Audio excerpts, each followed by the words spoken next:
really doing biblical justice, particularly as it involves the poor and the marginalized and the vulnerable. It's not about money. It's not about projects. Ultimately, it's about discipleship and biblical truth and helping people begin to live out those truths.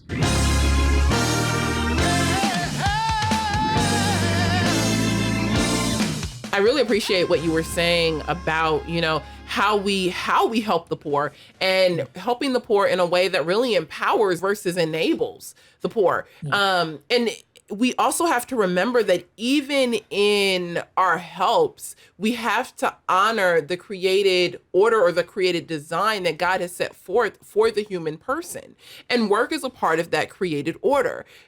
And so, when I hear you speaking about teaching people or coming alongside people versus just doing all the work or, spreading everything equally in a more socialist or communist structure versus allowing for free markets and people to work and markets to rise and fall and, all of those things. I think that it really just strikes this chord with me of how do we as Christians empower people to live within the framework that God has designed for, human persons to actually take dominion and to rule, which is part of what was spoken over us in the garden. And so, those things don't change just because of the fall. We still have words that were spoken over us and designed by God. And part of that is to rule and to reign. It is to work. There's a way that we as humans were created and designed to participate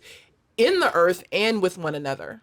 Yeah, it's really important to keep a distinction there. I think, for me, what I came to see over the years was just the importance of key biblical ideas, and that to see people really begin to flourish and thrive, it's because they begin to live out, truth. And, the thing for me with Marxism was that it just became very clear to me just how false and destructive it is. It's rooted in an atheistic metaphysic. It has a false view of reality that discounts God entirely, has a false view of human nature. It accepts this Darwinian view that people are primarily animals and consumers of scarce resources and are pitted against one another in this competition for power and resources. It has no basis for things like forgiveness or reconciliation or mercy or grace. And that destroys, any kind of civil society. It tears society apart. Has no basis for human dignity. Oppressors are dehumanized and often imprisoned and murdered. Again, I think it's something like 65 million people have been killed in the 20th century and beyond in communist regimes. So it sounds good, but boy, it's so destructive. And then you begin to say, well, what are these ideas in Christianity that lead to flourishing that you don't see in Marxism? Well, obviously, people are made in God's image with inherent dignity, value, and worth. All people, right? Not just so-called oppressors or victims. All people. People are creative agents because we're made in God's image. We can create new resources, and we're responsible for the wise stewardship of those resources for the good of our neighbors, right? These are biblical ideas that are very powerful. There's a basis for forgiveness, for mercy and grace, because God exists and he expresses those things towards us, even though we don't deserve it. And he calls us to express those towards others. There's this virtue of hard work and of generosity, strong families, right? Marxism goes against the grain on all of these things.